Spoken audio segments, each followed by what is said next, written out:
샬롬. 9월 15일 청년부 예배전 기도회에 오신 여러분들을 환영합니다.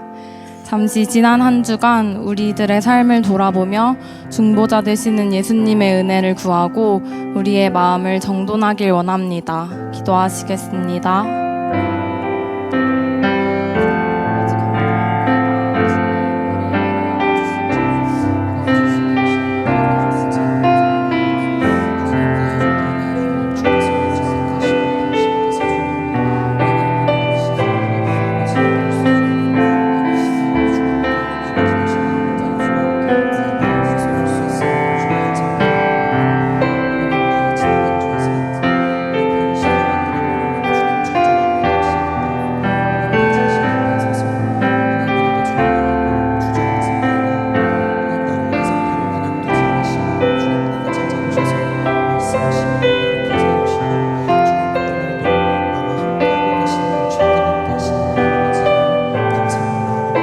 먼저 말씀 한 구절 나누길 원합니다.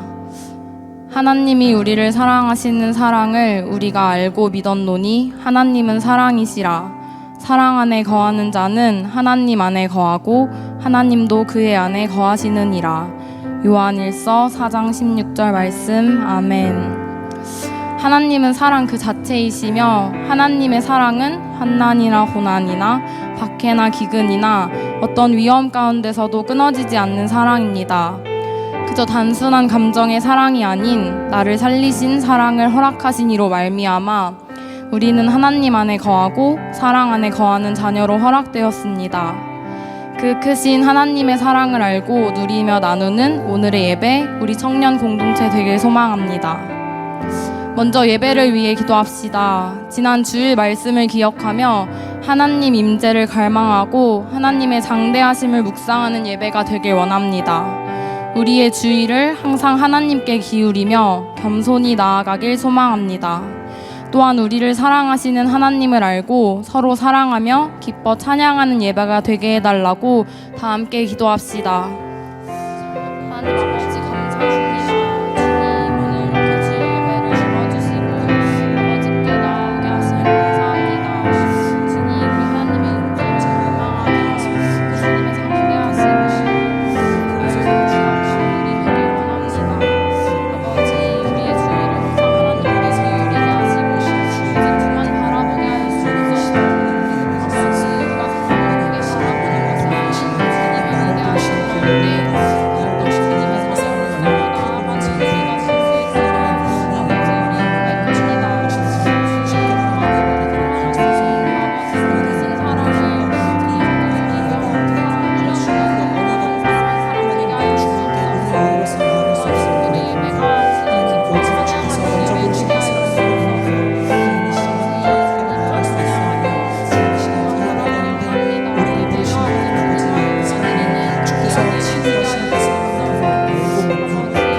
다음으로 공동체를 위해 기도합시다. 먼저 2학기 훈련과 목장 모임 개강을 앞두고 기도로 준비하며 기대하는 마음을 더해주시길 원합니다.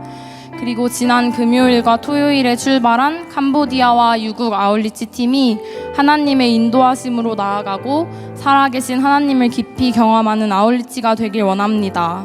마지막으로 감사와 사랑이 넘쳐나는 건강한 추석 연휴를 보내는 우리 청년부가 되길 다 함께 기도합시다.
마지막으로 오늘의 예배를 섬기는 이들을 위해 기도하길 원합니다. 연휴 가운데도 예배의 자리를 지키고 매주일 예배를 섬기는 손길들의 수고를 항상 기억하게 하시고 그들에게 풍성한 은혜 부어주시길 원합니다. 오늘 예배 가운데 말씀 전해주실 이완 강도사님께 성령 충만함을 허락하시고 우리가 들어야 할 하나님의 말씀이 온전히 선포되길 원합니다. 그리고 모두 우리가 예배자로서 온전히 서고 오늘의 예배를 사모하는 마음을 부어주시길 기도합니다. 다 함께 기도합시다.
아버지의 마음 듣기를 원하오니 주님 친히 말씀하여 주시고 주님 깨닫게 하여 주셔서 하나님 이 시간 그냥 앉아있다 돌아가는 것이 아니라 내게 말씀하시는 아버지로 말미암아 그 아버지의 음성을 들음으로 말미암아 하나님 나를 부르시는 삶의 자리 가운데 아버지의 음성을 듣고 그 음성을 따라 그 동행하시는 주님의 손을 잡고 나아가는 시간 될 수 있도록 주여 함께하여 주시고 주님 그 말씀을 깨닫는 시간 되게 하여 주시옵소서.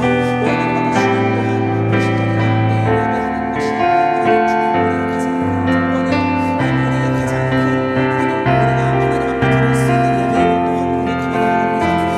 예배하는 것이 하나님 주님 우리가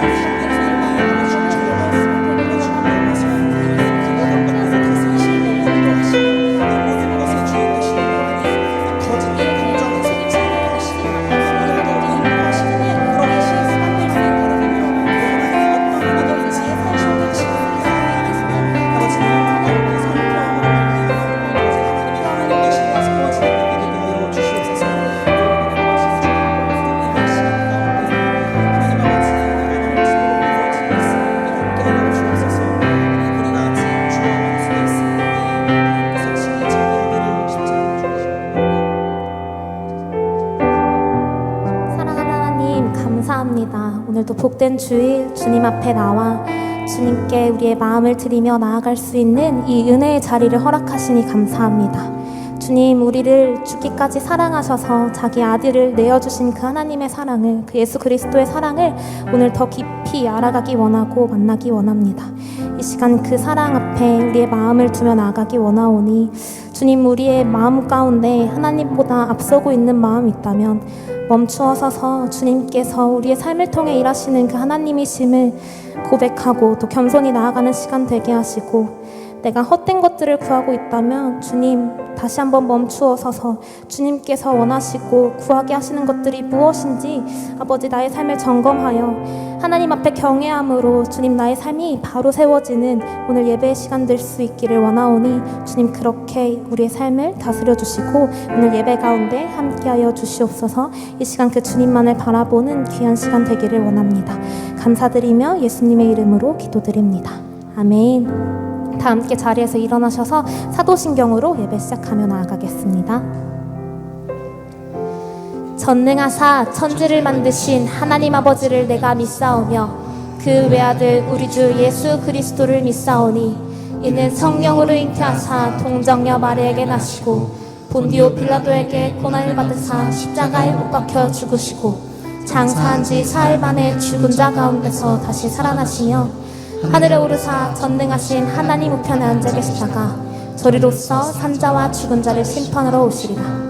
성령을 믿사오며 거룩한 공예와 성도가 서로 교통하는 것과 죄를 사하여 주시는 것과 몸이 다시 사는 것과 영원히 사는 것을 믿사옵나이다.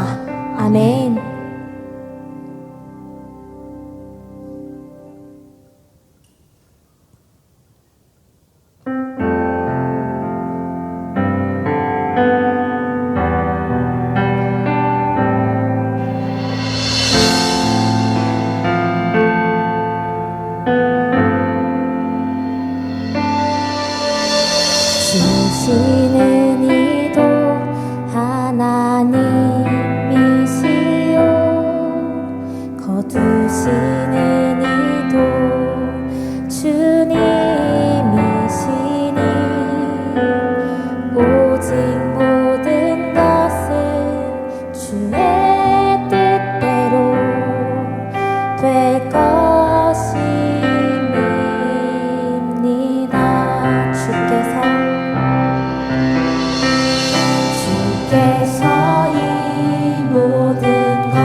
넘어 모든 말보다 나의 생활이 말하게 하소서.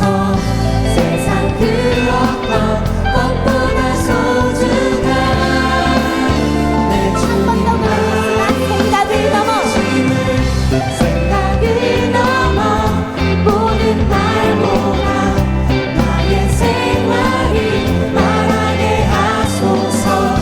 세상 그 어떤 것보다 소중한 내 주님 나의 주 오셔서 통치하소서. 헛된 나의 꿈 얻은 거두사 내 모든 것 다 드리니 오셔서 다스리소서. 주 오셔서 통치하소서. 헛된 나의 꿈 내 모든 것다 드리니 거두사 내 모든 것 다 드리니 오셔서 고백할까요? 주 오셔서 주 오셔서 통치하소서. 헛된 나의 꿈 얻은 거두사 내 모든 것 다 드리니 오셔서 통치하소서. 주 오셔서 통치하소서. 헛된 나의 꿈 얻은 거두사 다시 한번 나의 주님 오셔서 다스리소서. 오셔서 주님 나의 삶을 다스려 주시옵소서. 오셔서 다스리소서.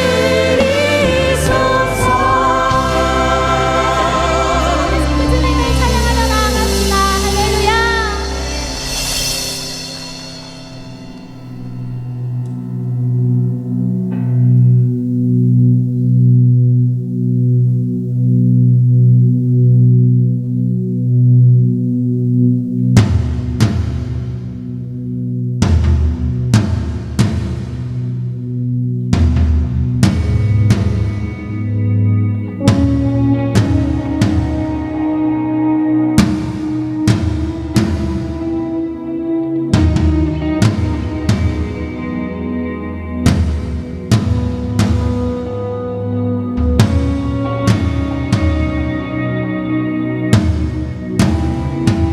함께 고백합시다. 우리 주 하나님 큰 영광과 존귀를 받기에 합당하신 지금 여기 계신 하나님 온 천지 만물을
지키시기도 하시고 거두시기도 하시는 그 주님 앞에 나 마음과 눈을 열어 겸손하게 이 시간 하나님만 바라보고 의지하는 시간 되게 하여 주시옵소서. 나의 삶이 주님만을 경외함으로 바로 세워지는 시간 되게 도와달라고 기도하며 나아갑시다. 기도하시겠습니다.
하나님 아버지, 우리의 왕 되시고 모든 순간의 창조주 되신 주를 찬양합니다. 이곳에 함께 계시며 우리의 과거와 현재와 미래를 보시고 이끄시는 주를 찬양합니다. 이 예배가 주께서 받으실 만한 예배 되기 원합니다. 우리에게 갈급한 마음 부어주세요. 위의 것을 생각하고 땅의 것을 생각하지 말라. 이는 너희가 죽었고 너희 생명이 그리스도와 함께 하나님 안에 감추어졌음이라. 하나님 아버지, 내 힘으로 나를 벗어나는 것이 어렵습니다. 결국 내가 의롭다고 여김받으려고 사람들과 나를 속이고 하나님께도 거짓말하기까지 당신을 이용하는 내 모습을 봅니다. 성령님, 우리 마음과 생각의 주인 되어주세요. 나는 죽고 예수님만 사시기 원합니다. 성령의 인도함에만 귀를 여는 성령의 사람으로 자라도록 붙들어주세요. 하나님, 우리 공동체 주님이 모으셨고 아버지께서 세워가십니다.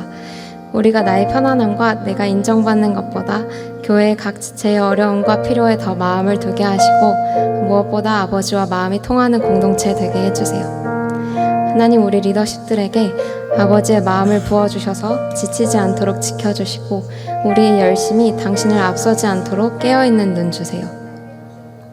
목회자님들이 예수님만 사랑하고 예수님만 닮아가게 하시고 매일 당신의 임재 가운데 주신 이 교회를 더 사랑하기 원합니다. 하나님, 추석 연휴에 시간을 떼어 캄보디아와 유국에 있는 아울리치 팀을 기억해 주세요. 이미 그곳에서 일하신 주님, 사역의 모든 과정과 영적 전쟁 가운데 지켜주시고 선교사님에게 힘이 되고 그곳에 세우신 하나님 나라 누리는 시간 되기 원합니다.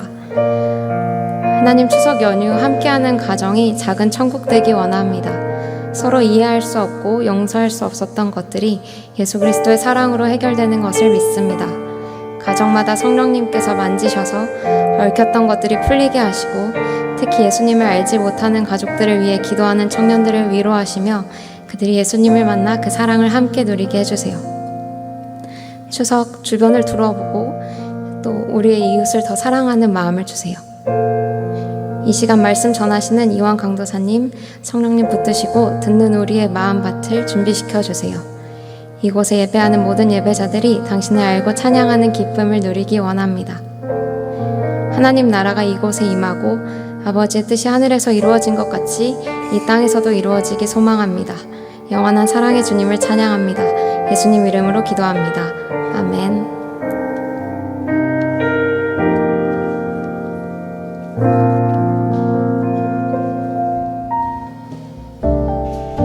한 주간 평안하셨나요? 9월 셋째 주 공동체 소식 전해드립니다. 풍성한 추석을 맞아 가정예배 순서지가 그레이스홀 입구에 준비되어 있습니다. 함께하는 가족과 친척들과 은혜로운 예배 시간을 가지시길 바랍니다. 다음은 2024년 2학기 양육훈련 신청 안내입니다. 예비 리더 훈련, 복음학교, 말씀 크루 2기, 중보기도학교 등 다양한 훈련이 준비되어 있습니다. 오늘 9월 15일부터 신청 가능하며 선착순으로 마감됩니다. 훈련은 9월 26일부터 순차적으로 진행되며 자세한 사항은 QR코드를 통해 신청서에서 확인해 주시기 바랍니다. 다음은 가을 상기도 안내입니다. 기도사역국에서 상기도를 준비합니다. 함께 기도하고 싶으신 분들은 신청해 주시길 바랍니다. 10월 2일 수요일 오후 6시에 진행되며 집합장소는 미랄학교 일가울, 기도장소는 청계산 기도원입니다. 저녁 대용식과 야식이 준비됩니다. 다음은 2024년 1부 찬양팀 정규 팀원 모집 안내입니다. 하나님을 사랑하며 예배자로 함께 성장하기를 원하는 청년 일부 지체들의 많은 신청 바랍니다. 모집 분야는 싱어, 피아노, 일렉기타, 베이스 기타, 드럼, 어쿠스틱 기타로 모집 기간은 9월 30일 월요일까지입니다. 문의는 라세진 전도사님께 해주세요. 마지막으로 버디학교 봉사자 모집 안내입니다.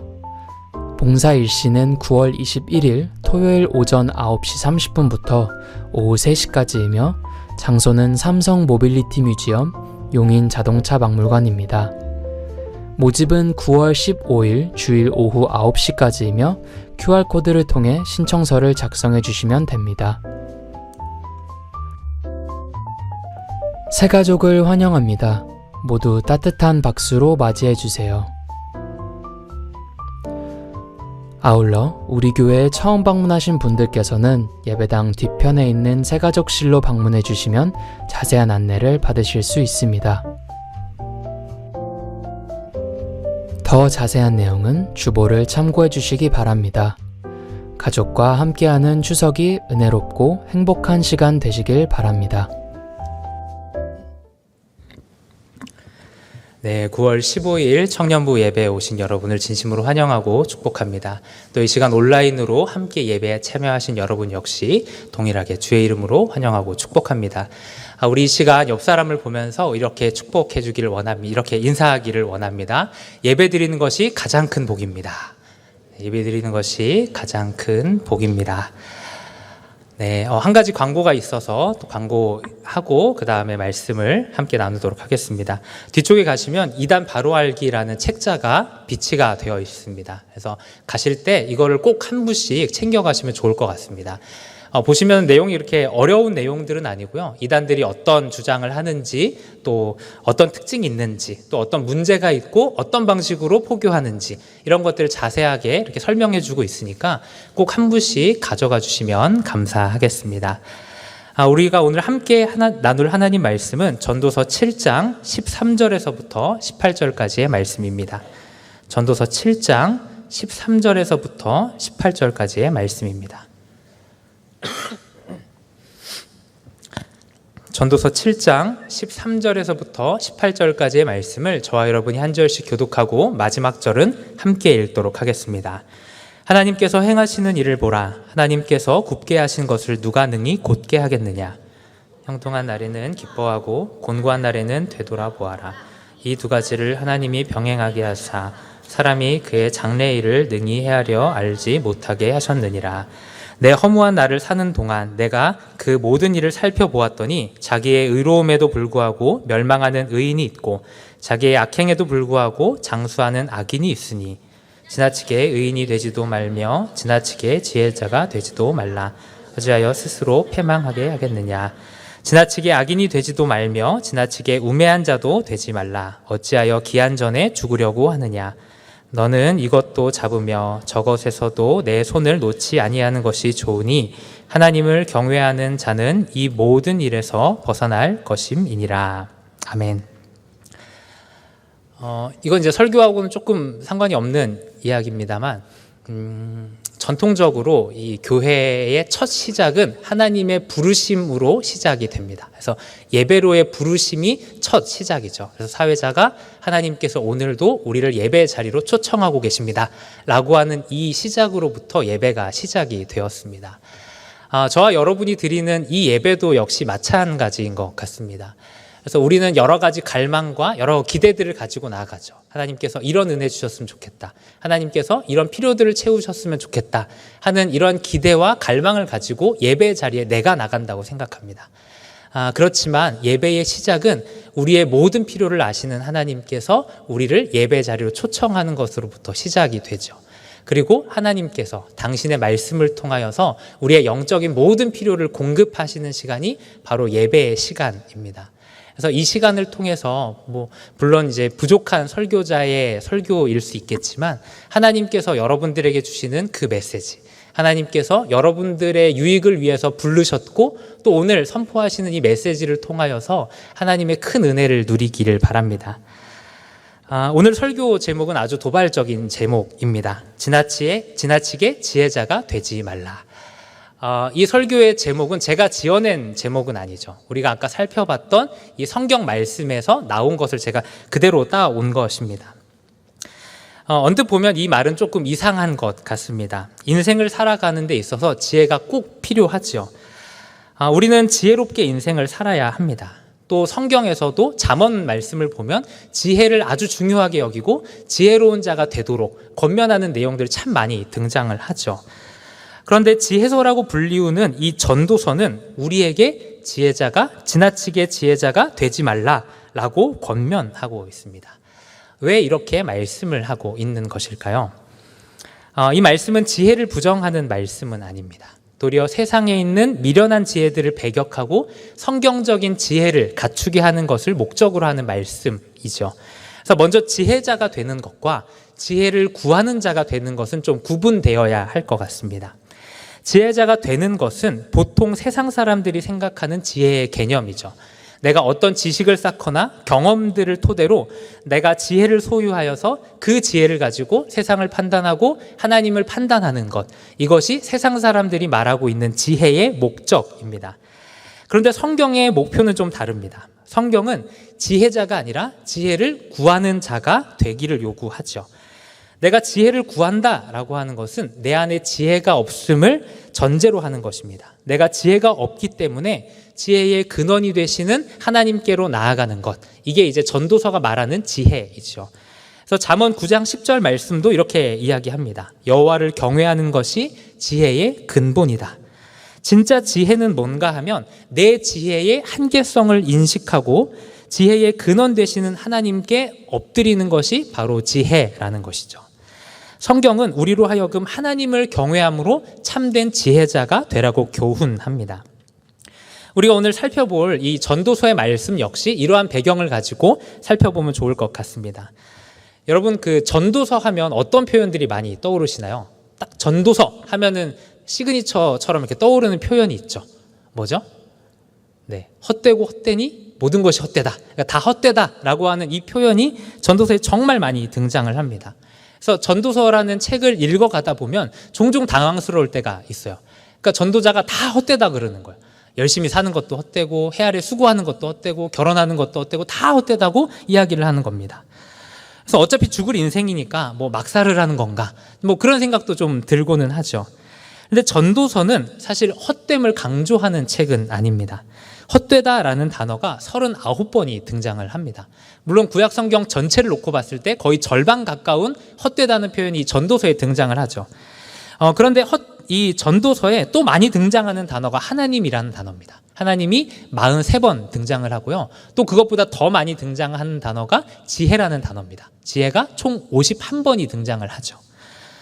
그러니까 전도서의 목적은 인생이 헛되니까 막 살아라 이런 이야기가 아니라 안개와 같이 잠깐 있다가 사라지는 허무한 인생이지만 하나님을 기억하고 지혜롭게 살라는 것이 전도서의 메시지입니다. 그래서 전도서의 핵심 주제는 크게 세 가지로 나눌 수 있어요. 몇 가지라고요? 세 가지로 나눌 수 있습니다. 첫 번째는 인정하는 것이고, 두 번째는 기뻐하는 것이고, 세 번째는 경외하는 것이다. 이게 이제 전도서의 세 가지 메시지입니다. 그래서 우리가 전도서를 읽어가면서 이 세 가지를 늘 염두에 두시면서 읽으시면 좀 잘 이해가 될 것 같습니다. 전도서는 우리의 인생이 유한하며 한계가 있음을 인정하고 받아들이라고 가르칩니다. 그리고 그 유한한 인생 가운데 너무 전전긍긍하면서 안 되는 일 가지고 머리 싸매면서 고민하지 말고 하나님이 주신 것들을 기뻐하고 누리라고 교훈하죠. 그리고 마지막으로 이런 유한한 인생 가운데 하나님을 경외하며 사는 것이 진정으로 지혜 있는 인생이다라는 것을 가르쳐 줍니다. 이런 관점으로 오늘 말씀을 좀 한번 살펴보려고 합니다. 우리 13절 말씀 한번 같이 읽어보도록 하겠습니다. 시작. 하나님께서 누가 능히 곧게 하겠느냐. 아멘. 전도서의 지혜는 흔히 관찰된 지혜라고 표현을 합니다. 그래서 우리가 성경들을 보면 성경은 보통 위에서부터 아래로 이렇게 주어지는 것이 성경이죠. 하나님께서 이렇다라고 말씀하시는 것이 성경으로 기록이 되어 있죠. 그런데 지혜서의 특징은요, 잠언이나 전도서 같은 이런 책들의 특징은 관찰에 의해서 획득된 진리라는 것입니다. 그래서 이것은 세상에 있는 지혜와는 좀 다르죠. 어떤 점에서 가장 크게 다른가? 바로 하나님을 전제한 지혜라는 겁니다. 이 세상도 관찰에 의해서 어떤 지혜를 이제 습득하게 됩니다. 그러나 거기에 하나님은 없습니다. 어떤 것들을 관찰하는데 이해가 되지 않는 것들이 있을 때 그것을 우연이라거나 운명이라는 단어로 설명을 하죠. 그러나 성경의 지혜는요, 하나님이 계심을 전제로 관찰된 지혜입니다. 그래서 하나님이 계시다는 걸 생각하면서 인생의 여러 가지 문제들, 때로는 좀 헤아릴 수 없는, 왜 이런 일이 일어났지? 어떻게 이런 일이 일어날 수 있지? 라고 하는 것들을 하나님이 계시다라고 하는 관점에서 설명하는 책이 전도서입니다. 오늘 말씀에서도 전도자가 이 땅을 살아가면서 하나님께서 행하시는 일들을 쭉 살펴봅니다. 그리고 나서 이렇게 말하죠. 하나님이 행하시는 일을 보니까 하나님께서 굽게 하신 것을 곧게 할 자가 없다라는 결론을 그가 내리게 됩니다. 하나님께서 정하신 것을 사람이 바꿀 수 없다라는 말이죠. 하나님께서 모든 것을 당신의 뜻을 따라서 정하십니다. 그리고 그대로 이루십니다. 때로는 이 세상 가운데 많은 사람들이 악한 계획을 가지고 죄로 이 세상을 물들이려고 하죠. 그러나 이 세상이 악에 물들지 않는 것은 이 세상이 사람의 계획에 의해서 좌우되는 세상이 아니라 하나님의 크신 계획에 따라서 되어지는 세상이기 때문입니다. 그래서 하나님은 악한 자들의 악한 계획을 바꾸셔서 선이 되게 하시는 하나님이시죠. 이 세상은 하나님의 선하심을 드러내는 장소입니다. 그래서 때로는 하나님의 선하심이 드러나지 않는 것 같은 그런 여러 상황들을 만나죠. 그렇지만 시간이 지나서 하나님께서 선하신 뜻을 가지고 이렇게 행하셨구나를 깨닫는 것이 이 세상이죠. 우리가 아는 요셉의 이야기도 역시 그렇지 않습니까? 요셉의 이야기를 처음 이렇게 접하게 되면은 뭔가 무죄한 사람이 억울하게 감옥에 가는 이야기처럼 보이게 되죠. 그렇지만 뚜껑을 열고 보니까 하나님께서 이스라엘 백성들을 구원하시는 구원의 이야기였다라는 것이 바로 요셉의 이야기이지 않습니까? 이처럼 세상은 악이 득세하고 부조리한 일들이 가득한 세상 같지만 하나님의 선하신 뜻대로 되어지는 세상이다라는 것이죠. 14절 말씀에서는 이런 하나님의 선하신 뜻이 우리의 인생 가운데 두 가지 양상으로 나타나는 것을 보여줍니다. 우리 14절 말씀도 한 목소리로 같이 읽도록 하겠습니다. 시작. 형통한 날에는 기뻐하고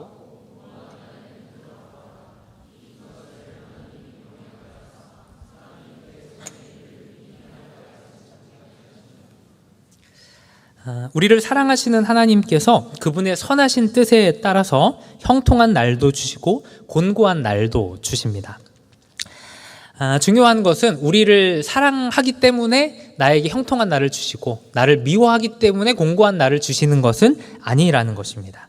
우리가 이해할 수 없지만 하나님께서 선한 계획을 가지고 우리의 유익을 위해서 형통한 날과 곤고한 날들을 허락하여 주십니다. 그래서 이 두 가지가 교차되는 게 사실 인생이죠. 그래서 사람들 가운데 어떤 한 가지만 가지고 있는 사람은 없죠. 나는 인생 전체가 형통하기만 해, 이런 사람은 없죠. 또 나는 인생이 늘 곤고뿐이야 라고 말하는 사람도 없습니다. 언제나 형통과 곤고함이 반복되고 교차되는 것이 바로 우리의 인생이지요. 그런데 말씀에 보니까 이 두 가지를 병행하게 하사 사람이 그의 장래일을 능히 헤아려 알지 못하게 했다라고 말씀하고 있습니다. 이 헤아려 알지 못하게 했다라고 하는 것은 예측이 불가능하다라는 얘기죠. 우리는 보통 원인이 좋으면 결과가 좋을 것이라고 생각합니다. 그래서 우리는 열심히 공부를 하고 스펙을 쌓죠. 내가 이런 스펙을 가지면 이만큼 열심히 공부하면 내가 좋은 결과를 얻을 것이라는 기대를 가지고 열심히 합니다. 그런데 내가 열심히 공부하는 것이 언제나 형통한 삶을 보장하는가 하면 그렇지 않죠. 열심히 공부했지만 좋은 결과를 얻지 못할 때가 있고 내가 계획한 것을 이루지 못하는 때가 있습니다. 또 반대로 준비가 부족했다고 해서 반드시 나쁜 결과만을 맺는 것은 아니죠. 때로는 스펙도 부족하고 준비도 덜 됐는데 내가 예상하지도 못한 소위 말하는 운이 좋아서 좋은 학교에 들어가거나 좋은 회사에 취직하게 되는 일들도 많이 일어나게 됩니다. 그러니까 갑작스럽게 형통한 날이 찾아오기도 하는 것이죠. 이처럼 형통한 날과 곤고한 날은 우리가 정할 수도 없고 예측할 수도 없는 것입니다. 이 내용이 15절에서도 반복됩니다. 15절은 이렇게 말하죠. 자기의 의로움에도 불구하고 멸망하는 의인이 있고 자기의 악행에도 불구하고 장수하는 악인이 있으니. 사람이 의로우면 멸망하지 않고 형통하는 것이 일반적인 상식입니다. 그리고 악을 행하는 자는 반드시 멸망하고 단명해야 하는 것이 일반적인 사람들의 생각이죠. 그런데 전도자가 이 세상을 살아가면서 보니까 의로워도 형벌을 받아 멸망하는 의인이 있고 또 악해도 상을 받아서 장수하는 악인이 있다라는 것입니다. 보통 사람들은 의인의 형통과 악인의 멸망을 예측합니다만 그런 당연한 예측조차도 불가능하다라고 지금 성경은 이야기하는 것입니다. 자판기는 동전을 넣고 버튼을 누르면 음료수가 나오죠. 아주 단순한 세상의 이치를 이야기하는 것 같습니다. 이 세상은 마치 인과응보적인 어떤 세상인 것 같아요. 그래서 내가 이런 노력을 하면 이거에 합당한 대가가 나올 것이란 이런 기대가 있죠. 또 악을 행하는 사람은 반드시 그에 대한 심판을 받을 것이다 라고 하는 이런 생각을 갖고 있습니다. 그런데 우리가 사는 세상은 원인에 따라서 결과가 딱 맞아 떨어지지 않는 그런 세상이죠. 우리는 왜 형통이 찾아왔는지 또 왜 곤고한 날이 찾아왔는지 알 수가 없습니다. 그저 그러한 사건이 우리에게 일어날 뿐인 것이죠. 그 이유는 하나님의 주권적인 역사가 우리들의 인생에 개입되어 있기 때문입니다. 하나님께서 선하신 뜻과 계획으로 우리의 삶을 인도하고 계시기 때문에 때로는 형통한 날이 찾아오기도 하고 또 어떤 때는 하나님의 계획에 의해서 곤고한 날이 찾아오기도 하는 것이죠. 그런 면에 있어서 우리의 인생은 수동태다 이렇게 말할 수 있습니다. 내가 무언가를 해서 결과를 얻어내는 능동태의 삶이 아닙니다. 하나님의 뜻에 의해서 되어지는 수동태의 삶이라고 할 수 있죠. 우리는 여러 가지를 선택하며 살아갑니다. 우리가 여러 가지를 선택할 수 있다 이렇게 이야기를 하면 좀 대단한 것처럼 보여지죠. 그러나 이 선택이라고 하는 것 역시 우리에게 언제나 제한된 상태로 찾아오죠. 그래서 너 의사 될 거야, 우주비행사 될 거야 라고 하는 것은 유치원 때나 할 수 있는 질문이죠. 우리에게 찾아오는 것은 오늘 학교 갈 거야 말 거야 하는 정도의 제한된 선택이 우리에게 찾아온다는 것입니다. 우리에게 주어진 것은 그저 지금 나에게 오는 이 선택지 앞에서 어떻게 반응할 것인가. 이런 곤고한 날과 형통한 날이 찾아올 때 이때 내가 어떻게 여기에 반응할 것인가 하는 것만 우리가 선택할 수 있다는 것이죠. 그 결과를 내 마음대로 정할 수도 없고 형통과 곤고의 날을 예측할 수도 없는 것이 바로 인간의 유한함입니다. 간혹 성공한 사람들은 이렇게 강연 같은 데를 이제 나와서 막 얘기를 하죠. 제가 성공하기 위해서 이런 것들을 했더니 성공을 했습니다 라고 하는 어떤 성공의 비결들을 이야기를 합니다. 그리고 어떤 사람들은 그것을 삶의 지표로 삼아서 그래 나도 저 사람처럼 한번 성공해 보리라 하는 마음으로 그 사람이 가르쳐 준 걸 열심히 한번 해보죠. 그런데 그것을 따라한다고 모두가 성공하던가요? 그렇지 않습니다. 그 사람이 남들보다 더 탁월한 무언가가 있어서 성공한 것이 아니기 때문이죠. 탁월함과 똑똑함으로 치면 그 사람보다 더 탁월하고 더 똑똑한 사람들이 훨씬 많습니다. 그런 사람들이 성공한 것은요, 말 그대로 시대를 잘 타고났기 때문이죠. 세상 말로는 운이 좋은 것이고 우리식으로 표현하면 어떤 이유에선지는 모르겠지만 하나님께서 그저 그에게 형통한 날들을 허락하셨을 뿐인 것입니다. 이렇듯 미래의 일을 정할 수도 없고 결과를 예측하는 것도 불가능하기 때문에 우리가 할 수 있는 일이라고는 하나님께서 지금 나에게 주신 이 현실을 받아들이고 순응하는 것뿐이죠. 제가 여기까지 이렇게 좀 말씀을 하면 좀 염세주의적인 생각이 좀 우리 안에 들어올 수도 있을 것 같아요. 어차피 내 인생이 어찌 될지도 모르는데 계획을 세워서 뭐 하며 어차피 내가 열심히 한들 하나님이 다 알아서 하시는데 뭐하러 열심히 하나, 이런 생각이 들어올 수 있죠. 그런데 전도자가 이런 현실을 말하고 있는 것은 아무것도 계획하지 말고 열심히 살지도 말라는 이야기가 아닙니다. 인간의 한계를 받아들이고 하나님의 뜻을 수용하라라는 것이죠. 그리고 더 나아가서 인생의 주권자가 되시는 하나님만을 의지해라라는 것입니다. 우리 좀 더 한번 말씀을 더 살펴보도록 하죠. 우리 16절부터 17절 말씀을 한 목소리로 같이 읽어보도록 하겠습니다. 시작. 지나치게 의인이 되지도 말며 스스로 패망하게 하겠느냐. 지나치게 악인이 되지도 말며 지나치게 우매한 자도 되지 말라. 어찌하여 기한 전에 죽으려고 하느냐. 아멘. 16절에서는 지나치게 의인이 되지도 말고 지나치게 지혜자가 되지도 말라고 권면합니다. 그래서 지나친 의인과 지나친 지혜자는 뒤에 보니까 패망하게 돼 있다, 이렇게 표현을 하고 있어요. 근데 이 패망이라고 하는 표현은 원어의 느낌을 잘 살려보자면 자기 파괴라는 단어입니다. 그러니까 이렇게 지나치게 의로운 사람, 또 지나치게 지혜로운 사람은 자기를 파괴할 수밖에 없다라는 그런 표현입니다. 15절에서도 말씀하지만 이 세상은 의롭다고 장수가 보장되어 있는 세상이 아닙니다. 의인이라도 언제든지 멸망할 수 있는 그런 세상이죠. 그런데 자기를 지나치게 의롭게 여기는 사람은 이런 일들을 만날 때마다 시험에 든다라는 겁니다. 내가 이렇게 의인인데 어떻게 나에게 이런 일이 있을 수가 있지? 라고 하는 이 시험에 빠져서 자기를 파괴한다는 것이죠.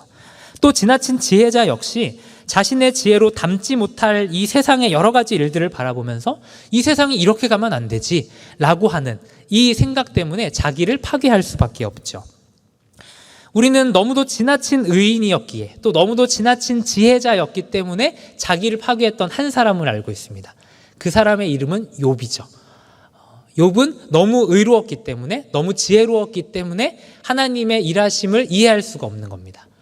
하나님께서 나 같은 의인에게 이렇게 어려운 일들을 허락하시는 것이 도무지 납득이 가지 않는 거죠. 하나님께서 정말 공의로우신 하나님이라면 이런 의인인 나에게 보상을 해줘야지 이런 고난을 주는 것은 말이 안 된다라는 것입니다. 그래서 욥기서를 보면 욥이 결국 두 가지 결론을 내리죠. 첫 번째 결론은 하나님이 공의롭지 않다는 겁니다. 하나님이 틀렸다라는 거죠. 하나님께서 진짜 공의로 이 세상을 다스리신다면 나에게 이런 일이 일어날 수 없다라고 그가 하나님을 판단하는 것이죠. 그리고 또 두 번째 결론은 하나님이 만약에 진짜로 공의로우신 분이라고 한다면 그 하나님의 판단이 지금 잘못됐다는 겁니다.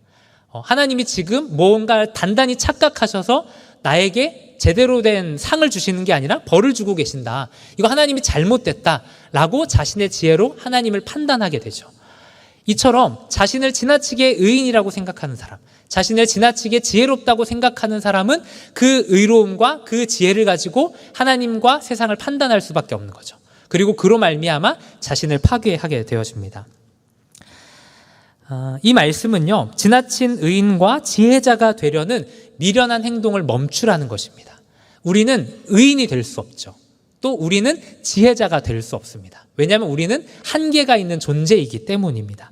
그래서 이 말씀은 이러한 미련한 행동을 멈추고 의로움을 구하는 자로, 지혜를 구하는 자가 되라라고 하는 말씀입니다. 제가 서두에서 지혜자가 되는 것과 지혜를 구하는 건 다르다 그랬죠. 여기서 말하는 의인 역시 마찬가지입니다. 의인이 되는 것과 의를 구하는 것은 완전히 다른 것입니다. 하나님 보시기에 진정한 의인이 누군가 하면 나의 행위로 의로움을 드러내는 자가 아니라 내가 의롭지 못함을 인정하고 의로우신 하나님께 나아가는 자가 진짜 하나님 보시기에 의인이죠. 그래서 누가복음 18장에 보면 바리새인과 세리의 비유가 등장을 합니다. 그래서 두 사람이 이제 각기 다르게 기도를 하죠. 그래서 바리새인들은 사람들이 많이 보는 데서 손을 딱 멋있게 펼치고 기도를 합니다. 그래서 자신의 의로움이 어떤 것인지를 막 자랑하듯이 쏟아놓습니다. 하나님, 제가 항상 하나님 말씀을 지켰고 저 세리와 같은 죄인도 아닙니다. 또 제가 늘 11조를 드렸습니다. 제가 하나님 앞에 부족한 것이 아무것도 없는 아주 의로운 사람입니다 라고 하면서 자랑스럽게 기도를 하는 장면이 등장하죠. 그리고 그와는 정반대로 세리의 기도가 등장하죠. 세리는 어떻게 기도합니까? 감히 하늘을 쳐다보지도 못하고 가슴을 치면서 고백하죠. 나는 죄인이로소이다. 나를 불쌍히 여겨 주시옵소서. 그렇게 세리는 기도합니다. 그리고 그 결론이 이렇게 납니다. 누가복음 18장 14절 말씀입니다. 우리 한 목소리로 같이 읽어봅시다. 시작. 내가 너희에게 이르노니 이에 저 바리새인이 아니고 이 사람이 의롭다 하심을 받고 그의 집으로 내려갔느니라. 무릇 자기를 높이는 자는 낮아지고 자기를 낮추는 자는 높아지리라 하시니라. 아멘. 지나치게 의인이 되려고 하는 사람은 하나님 앞에서 자신의 의로움을 드러내려는 사람입니다. 근데 인간은 절대로 의로울 수가 없죠. 전도서 7장 20절에도 이렇게 말씀합니다. 선을 행하고 전혀 죄를 짓지 않는 의인은 세상에 없느니라. 절대 의로울 수 없는 인간이 하나님 앞에서 나는 이 정도면 의로워, 나는 이 정도면 하나님의 복을 받을 만해 라고 말하고 생각하는 것은 아주 어리석은 일인 거죠. 그래서 진짜 의로운 인생이란 무엇인가? 자신의 죄인됨을 인정하고 하나님께 나아가서 하나님, 저는 죄인입니다. 저를 불쌍히 여겨 주시옵소서 라고 고백할 수 있는 사람이 진짜 의인이죠. 지나친 지혜자 역시 하나님 눈에 어리석은 사람입니다. 인간의 지혜는요, 한계성을 가집니다. 그래서 인간은 되게 대단한 존재 같아 보이죠. 그래서 뭐 우주선을 만들어가지고 뭐 달도 가고 화성도 가고 뭐 여러 가지 막 간다고 이야기를 하죠. 이런 것들을 볼 때 인간의 지혜가 참 대단하구나 이렇게 생각이 들 수 있습니다. 그러나 인간의 지혜는요, 대단히 좁고 한계성을 갖습니다. 쉽게 얘기해서 한번 이렇게 말해볼 수 있죠. 저와 여러분은 우리 뒤통수에서 지금 무슨 일이 일어나는지 알 수가 없습니다. 물론 제 뒤에는 스크린이 있는 걸 알지만 제 뒤에서 무슨 일이 일어나는지 알 수가 없죠. 뒤돌아봐야 그때 알 수가 있는 것이 우리의 한계라는 거죠. 또 저기 문 밖에 무슨 일이 일어나고 있는지 우리는 절대 알 수가 없죠. 우리가 진짜로 지혜로운 사람이고 진짜 모든 것을 알 만한 지혜를 가진 사람이라면 보지 않아도 다 알 수 있어야 되는데 그렇지 않다라는 것이죠. 우리는 그런 것들을 알 수 없는 유한한 존재입니다. 이것이 우리가 가진 지혜의 한계이죠. 그렇다면 어떤 사람이 지혜로운 사람일까요? 한계를 인정하지 않고 나는 지혜롭다 여기고 하나님과 세상을 자신의 생각과 지혜로 판단하는 사람이 지혜로운 사람입니까? 아니면 지혜가 없음을 인정하고 지혜의 근원 되시는 하나님께 나아가서 지혜를 간절히 사모하고 구하는 사람이 진짜로 지혜로운 사람입니까? 하나님께 지혜를 구하는 자가 참으로 지혜로운 사람이죠. 전도자는 17절에서 지나치게 악인이 되지도 말고 지나치게 우매한 자도 되지 말라 이렇게 말씀을 합니다. 이 말씀도 이렇게 오해의 소지가 참 많은 말씀이죠. 그래서 언뜻 보면은 적당히 의롭고 죄도 좀 적당히 지으면서 그 정도 죄는 괜찮아, 거짓말 정도까지는 내가 봐줄게, 이런 말처럼 들릴 수 있죠. 그러나 그런 의미는 아닙니다. 앞에서 본 것처럼 인간은 절대로 의로울 수 없는 존재이죠. 그렇기 때문에 어쩔 수 없이 죄를 지을 수밖에 없다라는 겁니다. 그런데 그렇다고 해서 죄 짓고 살아도 되는 것은 아니다라는 걸 지금 얘기하는 겁니다. 모든 사람이 예외 없이 죄를 지으며 살아갑니다. 그러나 죄를 합리화해서 지나치게 죄를 지으며 살아갈 필요는 없다는 거죠. 지나친 악인, 지나친 우매자는 기한 전에 죽는다고 말씀합니다. 쉽게 말해서 죄 짓고 어리석게 살면 제명에 못 죽는다, 이 얘기를 지금 하는 거죠. 이 세상이 비록 의인이 망하는 것 같고 악인들이 장수하는 마치 공의가 상실된 세상인 것처럼 보이지만 하나님은 그런 자들을 가만히 두지는 않으시는 하나님이시죠. 반드시 하나님의 때에 하나님의 방법으로 공의롭게 심판하시는 하나님이시라는 겁니다. 그래서 전도자는 우리로 하여금 지나친 지혜자가 되려는 이 미련함을 경고하면서 동시에 죄에 대한 심판이 있으므로 죄를 멀리하라 이렇게 교훈하는 것입니다. 그리고 18절에서 그러한 삶을 살아갈 수 있는 비결을 설명해 주는데요. 우리 18절 말씀도 함께 읽어보도록 하겠습니다. 시작. 너는 이것도 잡으며 저것에서도 내 손을 놓지 아니하는 것이 좋으니 하나님을 경외하는 자는 이 모든 일에서 벗어날 것임이니라. 아멘. 전도자가 우리에게 최종적으로 권유하는 삶은 하나님을 경외하는 삶입니다. 하나님의 살아계심을 전제로서 살아가는 삶이죠.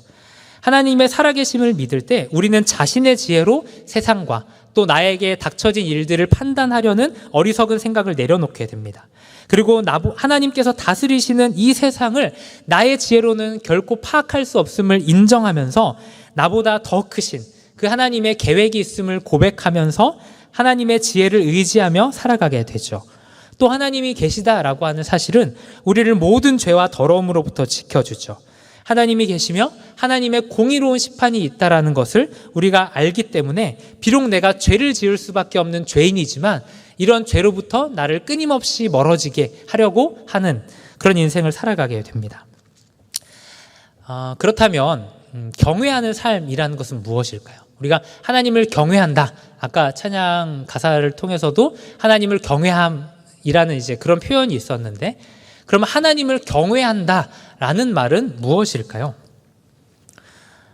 우리는 보통 이제 뭘 하지 않으면 된다는 걸 참 많이 알죠. 교회를 다니면 뭐 하면 안 되고, 뭐 하면 안 되고, 뭐 하면 안 되고, 이런 것들을 참 많이 압니다. 그런데 적극적으로 우리가 무엇을 해야 되고 어떻게 사는 것이 올바른 것인가, 이거에 대해서는 잘 모르는 것 같습니다. 그래서인지 이 경외한다라는 말이 우리에게는 좀 피상적이고 또 관념적인 것처럼 느껴지게 되죠. 그래서 저는 오늘 좀 2가지 정도 말씀을 적용하려고 하는데요. 이 말씀을 통하여서 우리의 삶에서 하나님을 경외하는 것이 어떤 모습으로 나타나는가를 좀 살펴보려고 합니다. 첫 번째로는 하나님의 선하심을 기억하는 것이 우리에게 필요합니다. 하나님을 경외한다는 것은 내가 이해할 수 없지만 하나님께서 선하신 뜻을 가지고 일하신다는 것을 인정하고 받아들이는 것입니다. 앞서서 형통과 곤고한 날이 예측할 수 없는 것이다, 이렇게 말씀을 드렸어요. 그래서 반드시 내가 잘해서 형통하는 날이 오는 것도 아니고 내가 못했기 때문에 곤고한 날이 오는 것도 아닙니다. 그리고 하나님께서 정하신 것을 우리가 굽게 하거나 펼 수도 없습니다. 그리고 이 모든 것은 전적으로 하나님의 뜻에 달려 있죠. 하나님을 경외하는 사람은 하나님께서 나에게 맡기신 일을 최선을 다해서 감당하지만 그 결과에 있어서는 하나님께 맡기는 사람, 그 사람이 하나님을 진짜로 경외하는 사람입니다. 우리는 어떤 목표를 세우고 그 목표를 위해서 열심히 살아갑니다. 그런데 문제는 그 목표를 이루지 못했을 때이죠. 실패를 경험하면서 우리의 마음에 분노와 상실감이 차오르게 되죠. 한순간에 모든 것을 잃어버린 것 같은 그런 느낌마저 듭니다. 그런데 하나님을 경외하는 사람은 이런 것들로부터 자유로워지죠. 내게 맡겨주신 그 일을 위해서 열심히 살아가고 목표를 세우면서 열심히 사는 것은 똑같습니다. 그러나 그 결과에 있어서 철저하게 하나님의 주권적인 역사임을, 하나님의 소관임을 인정하는 사람들이 하나님을 경외하는 사람입니다. 그래서 기도하는 것은 우리 몫이지만 응답하는 것은 하나님의 몫이다라는 이런 말이 있습니다. 그래서 우리는 우리의 마음대로 기도할 수 있죠. 가끔 저한테 이렇게 질문하는 친구들이 있어요. 강사님, 제가 이런 것들 이렇게 기도해도 됩니까? 그럴 때마다 제가 하는 게, 기도는 네 마음대로 하는 거야. 다만 그것에 대한 응답은 하나님이 하시는 거야. 제가 이렇게 이야기를 하죠. 이 응답은 내 마음대로 되는 것이 아닙니다. 이 응답은 하나님의 소관이죠. 잘 되고 되지 않고는 하나님께 맡겨야 하는 것입니다. 그럼 우리는 어떻게 하나님께 이걸 맡길 수 있을까요? 하나님이 선하신 뜻을 가진 분임을 믿을 때 우리는 하나님의 뜻 앞에 우리의 모든 결과들을 맡길 수 있게 됩니다. 오늘 내 삶에 어디로 가야 할지, 무엇을 해야 할지 나는 제대로 알지 못하지만 하나님께서 당신의 무한한 지혜로 우리를 인도하고 계심을 신뢰하기 때문에 우리의 모든 결과를 하나님 앞에 맡길 수 있는 거죠. 그래서 잘 돼도 괜찮고 못 돼도 괜찮은 인생을 살아가죠. 그리고 이러한 일하심에 대해서 신뢰하는 사람은 2가지 모습을 보여줍니다. 14절 말씀처럼 형통한 날에는 기뻐할 수 있습니다. 문맥상 기쁨의 대상은 형통한 날이 아니라 형통한 날을 주신 하나님이시죠. 어떤 사람들은 형통한 날의 이유를 자신에게서 찾습니다. 내가 이렇게 수고했기 때문에, 내가 이렇게 대단한 계획을 세웠고 내가 잘났기 때문에 형통했다고 생각하죠. 그러나 형통한 날을 주신 분은 하나님이십니다. 하나님을 경외하는 사람은 형통한 날을 주신 하나님께 감사하고, 하나님께서 이 날을 주셨을 때 그 날을 제대로 기뻐하고 즐거워할 수 있는 것이죠. 그래서 저는 기쁨이 참 중요한 것 같습니다. 뷔페에 가서 제일 어리석은 사람이 어떤 사람이죠? 가서 맨밥 먹는 사람, 그리고 이제 김밥 먹는 사람. 뭐 김밥 취향의 차이일 수 있겠지만 저는 좀 아까운 것 같아요. 그래서 뭐 어린 애들 이제 항상 이렇게 뷔페 같은 데 데려가면 애들은 항상 김밥을 찾더라고요. 왜냐면 이렇게 막 초밥 이런 거 잘 못 먹으니까 입맛에도 안 맞고 늘 김밥 찾아요. 그래서 그런 거 보면 좀 아쉬울 때가 있는데, 저는 우리가 신앙생활 하면서도 이럴 때가 참 많은 것 같다는 생각이 들어요. 인생의 곤고한 날들이 좀 길었던 사람들은 하나님께서 좋은 날들 허락하셨을 때 이거를 제대로 못 누리는 경향이 있습니다. 그래서 언젠가 하나님께서 내 삶을 확 틀어가지고 곤고한 날을 허락하실지도 몰라 라는 이 두려움 때문에 하나님 주신 이 날을 온전히 못 누리는 사람들이 있어요. 그런데 진짜 지혜로운 사람은 뭐냐면 이 모든 결과가 하나님께 있음을 맡기기 때문에 하나님께서 나에게 좋은 날들을 주셨을 때 이 날들을 온전히 누리고 기뻐할 수 있는 것이죠. 그리고 이 날을 하나님이 가져가신다 할지라도 괜찮은 것입니다. 왜냐하면 하나님께서 언젠가 또 형통한 날을 주시겠지라는 믿음을 갖고 있기 때문이죠. 또 성경은 곤고한 날에는 돌아보라 이렇게 권면을 합니다. 이 말 역시 곤고한 날을 주신 하나님을 생각하라라는 것이죠. 살다 보면 최선이 꼭 좋은 결과를 낳지 못한다는 걸 깨닫습니다. 누구보다도 열심히 했고 내가 할 수 있는 최선을 다하면서 살았습니다. 그런데 나쁜 결과를 도출하기도 하죠. 그런 때에 많은 사람들은 자책을 합니다. 내가 뭘 잘못했지? 내가 또 뭐가 이렇게 부족했지? 열심히 내가 부족했나? 아니면 내가 스펙이 좀 부족했나? 이렇게 생각하면서 자학을 하는 사람들이 참 많습니다. 그러나 하나님을 경외하는 사람은 자책하거나 하나님을 원망하지 않습니다. 오히려 내가 이해할 수 없을 뿐 하나님이 선하신 뜻을 가지고 일하셨다는 사실을 겸손히 받아들이게 되죠. 우리의 인생이 하나님의 손 안에 있다라는 것은 내가 할 수 있는 것이 없어서 우리를 절망스럽게 만드는 그런 가혹한 진리가 아닙니다. 도리어 어디로 가야 할지를 몰라서 헤매고 있는 광야 같은 인생을 선한 길로 인도하신다는 위로의 말씀이죠. 만일 하나님께서 피도 눈물도 없으신 분이고 자신의 뜻을 위해서 우리를 희생시키시고 갈아 넣으시는 그런 하나님이시라면 이것은 가혹한 진리일지 모르겠습니다. 그러나 나를 사랑하시고 나를 향하신 선하신 계획을 갖고 계신 하나님이시라면 내 인생의 결과가 하나님 손 안에 있다라는 것보다 우리에게 위안을 주는 말씀은 없는 것이죠. 우리의 지혜는 한계를 가지고 있습니다. 당장 내가 뭐가 필요한지 또 내가 어느 곳에 있는 것이 나에게 가장 유익하고 좋은지 우리는 알지 못합니다. 그저 내가 생각하기에 좋은 곳을 쫓아서 다닐 뿐입니다. 그리고 그것이 실제로 나에게 좋은지 나에게 유익할지는 뚜껑을 열어봐야 아는 것이죠. 그러나 하나님께서는 우리에게 꼭 필요한 곳이 어딘지를 아십니다. 그래서 어떤 길을 열기도 하고 어떤 길을 막기도 하시죠. 그렇게 하시면서 우리의 인생을 아름답게 빚어가십니다.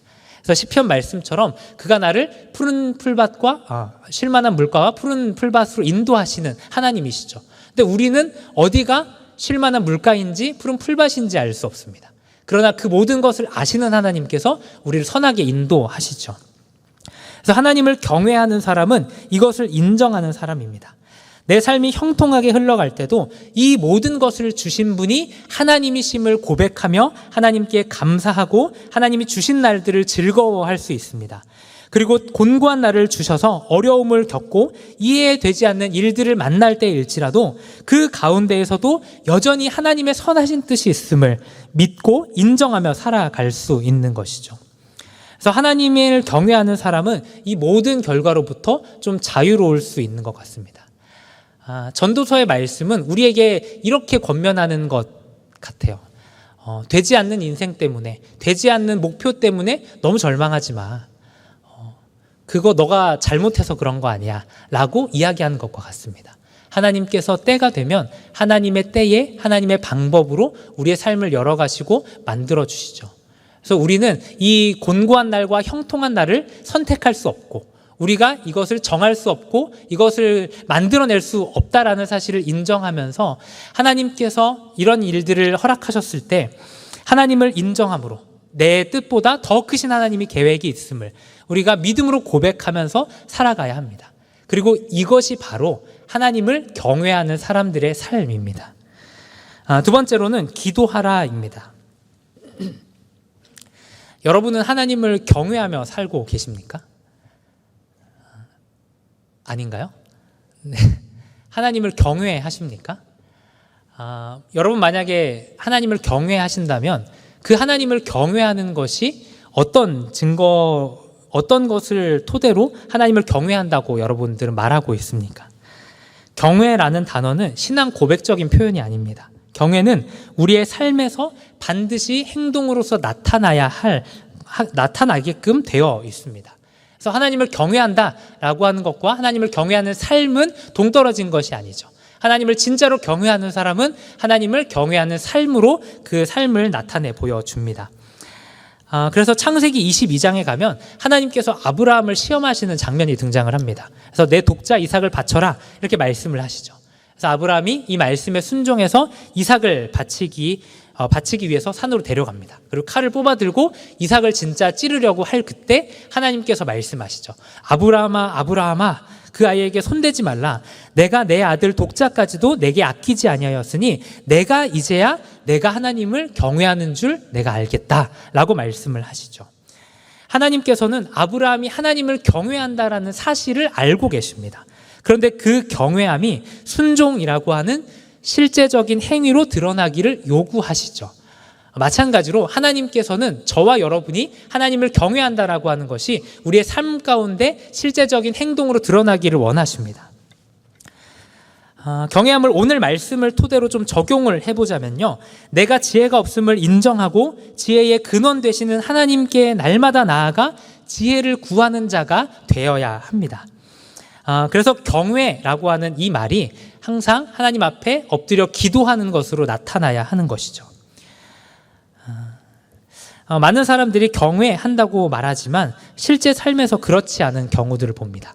그래서 정말 그 결정적인 상황이 왔을 때 이 사람이 진짜 하나님을 경외하는가 그렇지 않은가를 알 수 있죠. 제가 이 예화를 했는지 안 했는지 잘 모르겠는데 어떤 농장에 송아지 2마리가 태어났습니다. 혹시 했나요? 네, 다행이네요. 안 했어요. 네. 어떤 농장에 송아지 2마리가 태어났습니다. 근데 이제 아버지가 아들에게 이렇게 얘기하는 겁니다. 아들아, 송아지 2마리가 태어났으니까 한 마리는 하나님 드리고 한 마리는 우리 거 하자 이렇게 얘기를.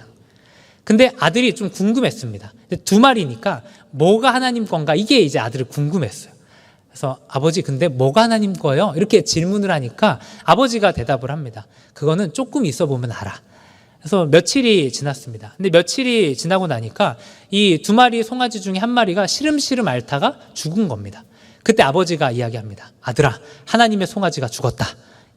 네, 무슨 얘기인지 아시겠죠?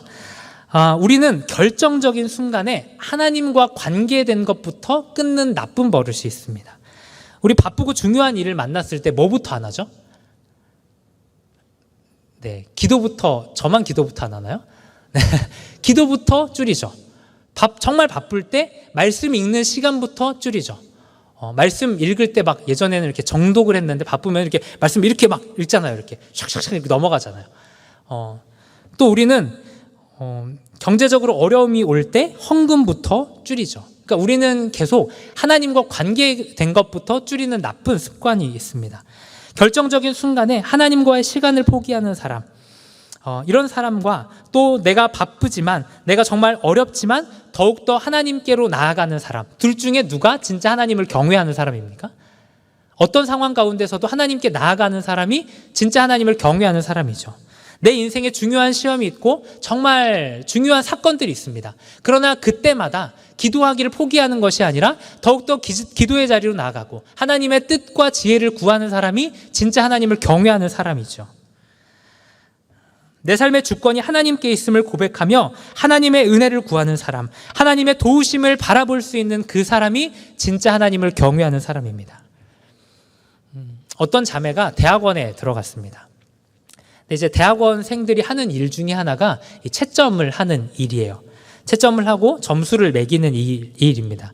근데 이 자매의 마음에 좀 두려운 생각이 들었답니다.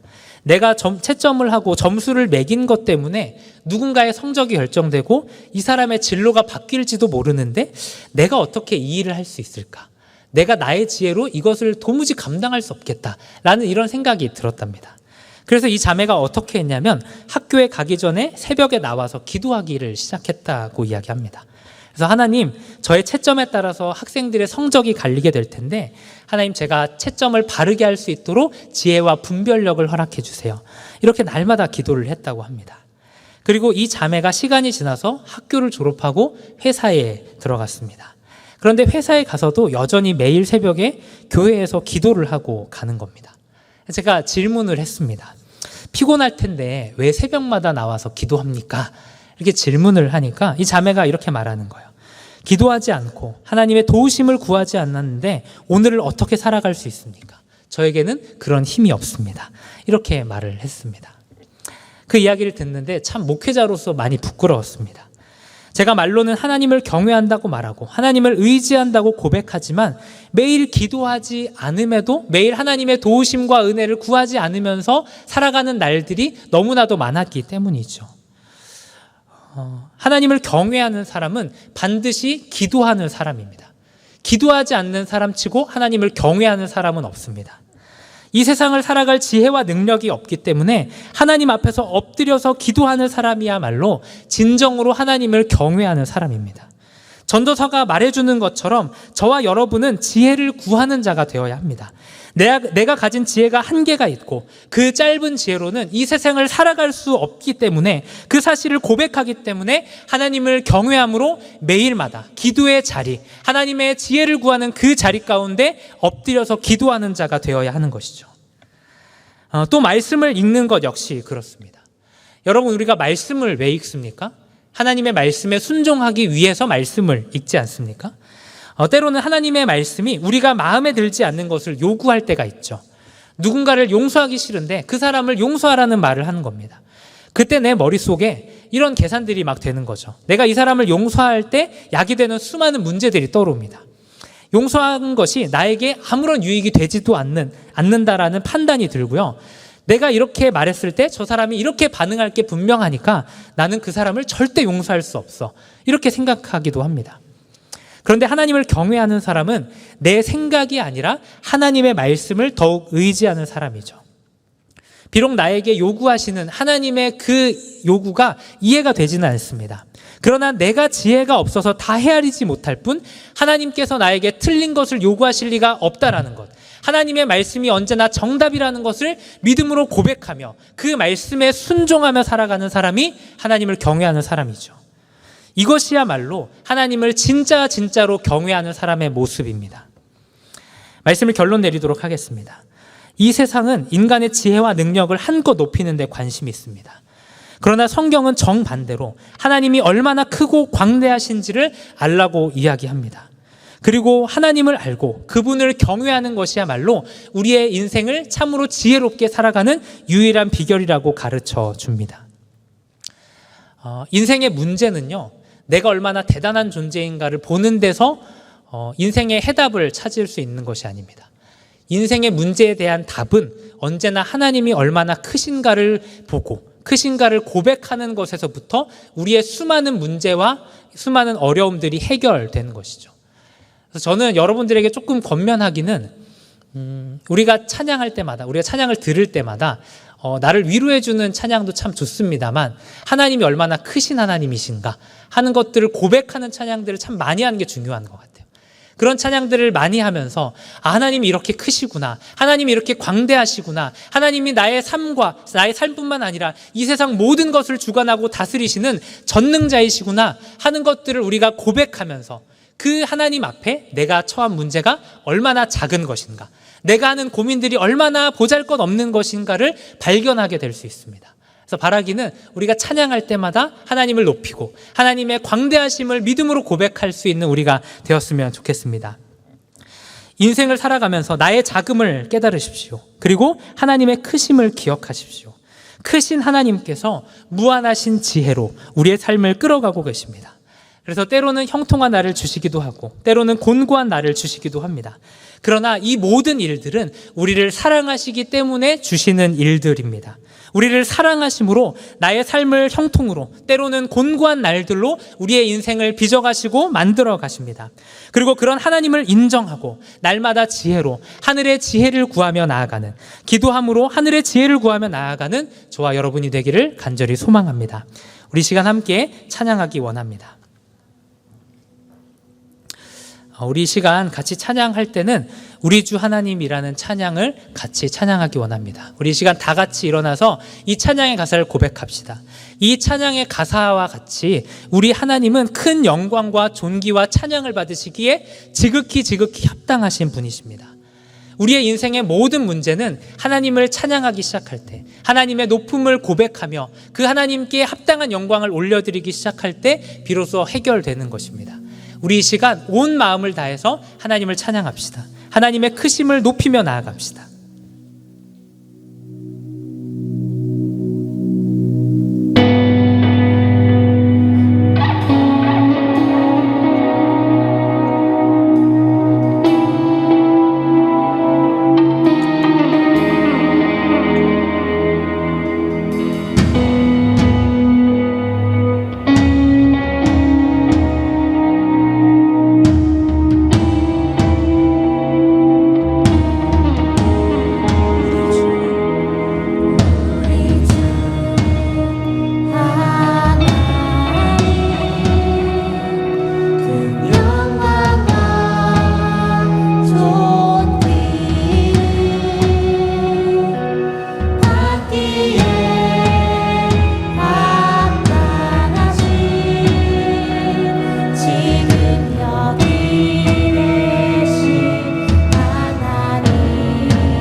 우리가 함께 이 시간 같이 기도하며 나아가기를 원합니다. 우리 이 시간 기도할 때 이해할 수 없는 문제 앞에 하나님의 선하심을 고백할 수 있는 믿음 달라고 이 시간 같이 기도하기 원합니다. 하나님이 선하시다는 것을 고백하지 못하면 우리의 인생 가운데 오는 수많은 어려움들과 곤고한 날들은 우리에게 고통스러운 세월일 것입니다. 그러나 우리가 하나님의 선하시다고 고백할 수만 있다면 내 삶에 이해가 되지 않는 문제가 찾아온다 할지라도 우리는 괜찮습니다. 나의 계획이 때로는 실패하고 나의 수고가 결실을 맺지 못한다 할지라도 하나님의 더 크신 계획, 나를 향하신 선하신 뜻이 있음을 고백할 수 있습니다. 우리 시간 같이 기도할 때 하나님, 내가 하나님의 선하심을 알게 하여 주시옵소서. 나를 위하여 그 아들을 내어주시기까지 나를 사랑하시는 그 하나님의 사랑을 알고 비록 이해할 수 없는 그 곤고한 날들을 지나가지만 이 시간들이 나를 사랑하심으로 주시는 그러한 복된 날들임을 고백할 수 있는 그러한 인생이 되게 하여 주시옵소서. 우리 이러한 기도 제목 가지고 함께 기도하며 나아가도록 하겠습니다. 거룩하신 아버지 하나님, 하나님 우리가 이해할 수 없는 문제들 앞에서 하나님의 선하심을 고백할 수 있기를 원합니다. 하나님, 우리가 다 이해할 수 없지만 우리의 자신과 우리가 가진 성공들을 하나님의 그 성공을 다 이해할 수 없지만 오늘도 하나님이 나를 사랑하시니 하나님이 나를 향하신 선하신 계획과 계획으로 우리를 인도하고 계심을 고백합니다. 우리가 이 불경까지 우리 마음에 서기를 원합니다.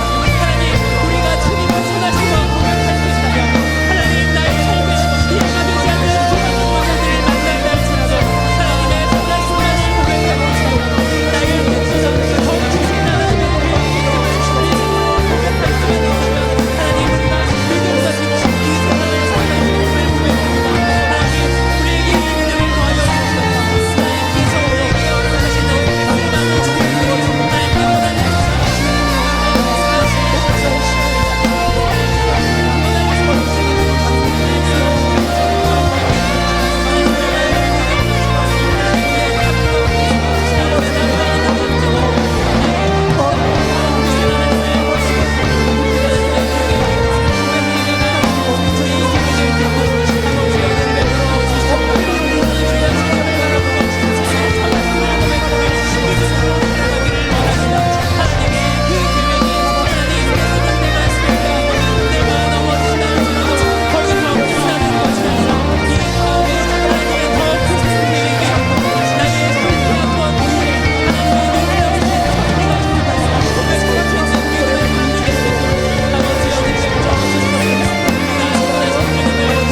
하나님께서 우리에게 허락하시는 소망을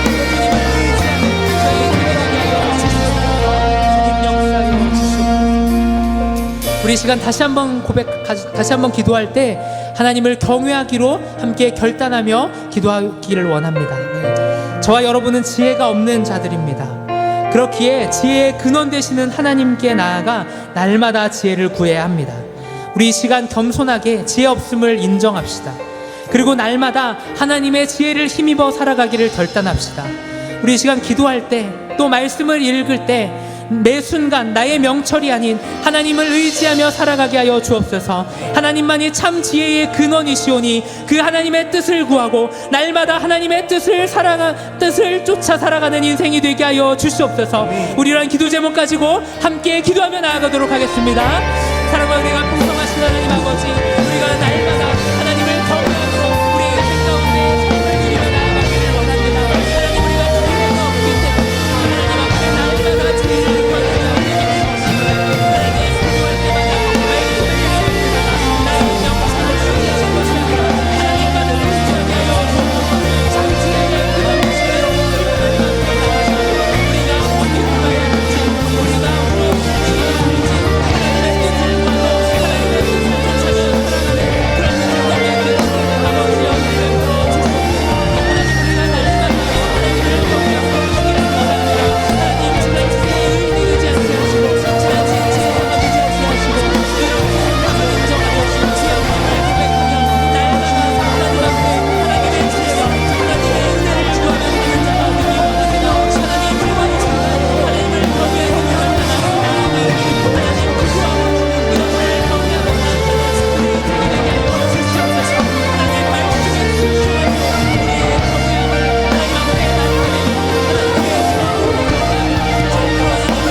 이 시간 마지막으로 같이 기도할 때 캄보디아 또 유국, 태국 의료 선교로 나가 있는 지체들을 위해서 함께 중보하며 기도하기를 원합니다. 하나님, 이들에게 영육 간의 강건함을 더하여 주옵소서. 맡겨진 사역들을 감당할 때 사람의 힘으로가 아니라 하나님이 도우시는 그 능력으로 말미암아 이 사역들을 감당하게 하여 주옵소서. 이렇게 기도해 주시기 바랍니다. 또 이들의 사역이 단순히 노동하고 돌아오는 시간이나 봉사활동하는 시간이 아니라 이 시간을 통하여서 살아계신 하나님을 경험하고 하나님께서 베푸신 그 사랑과 은혜를 그 땅 가운데 흘려보내고 나누고 돌아오는 그런 아울리치 되게 하여 주시옵소서. 우리 이러한 기도 제목 가지고 아울리치 나가 있는 지체들을 위해서 함께 기도하며 나아가도록 하겠습니다. 사랑과 은혜가 풍성하신 하나님 아버지, 이 시간 캄보디아와 유국과 태국 의료 선교에 나가 있는 지체들이 있습니다. 하나님, 이들을 영육간의 강건함을 더하여 주시고 성령의 능력으로 붙들어주시고 이들이 하나님께서 맡겨주신 이 일들을 감당할 때에 사람의 힘으로가 아니라 하나님의 도우시는 능력으로 말미암아 이 사역들을 감당하는 자들 되게 하여 주시옵소서. 하나님, 이들이 지칠 때마다 하나님, 이들이 무너지고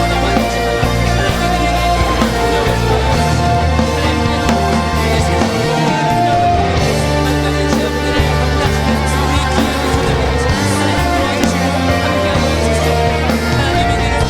이들에게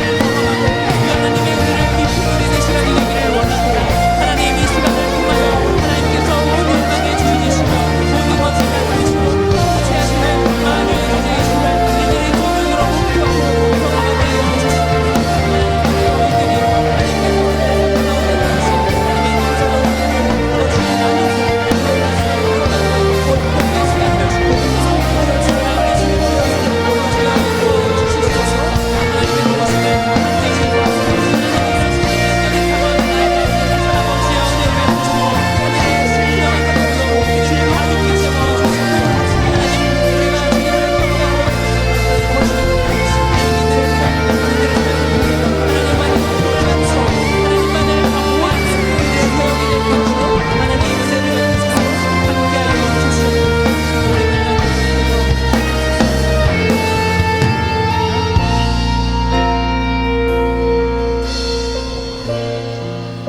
주시옵소서. 거룩하신 하나님, 하나님께서 굳게 하신 것을 사람이 펼 수 없고 또 하나님이 펴신 것을 굳게 할 수 없습니다.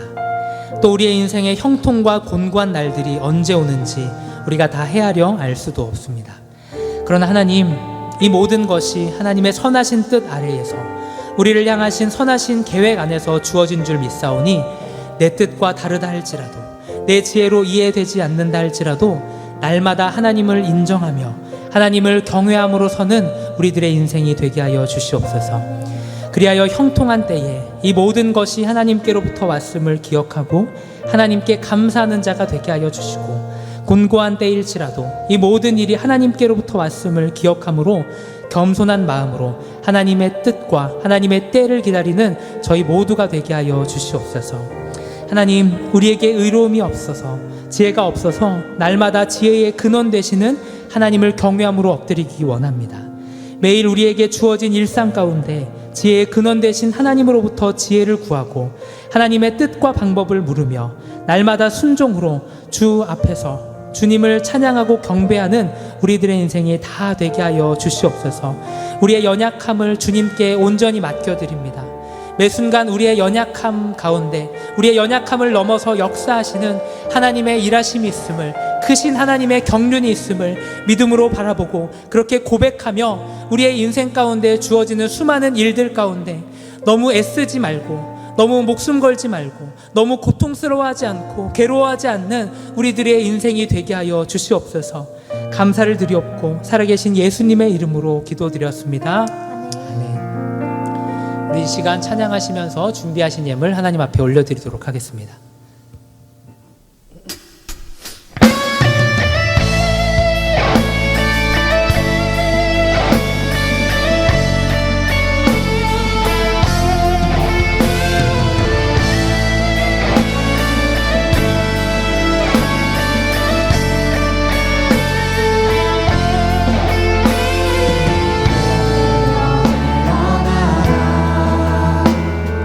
주께서 부르시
통해서 기도하도록 하겠습니다.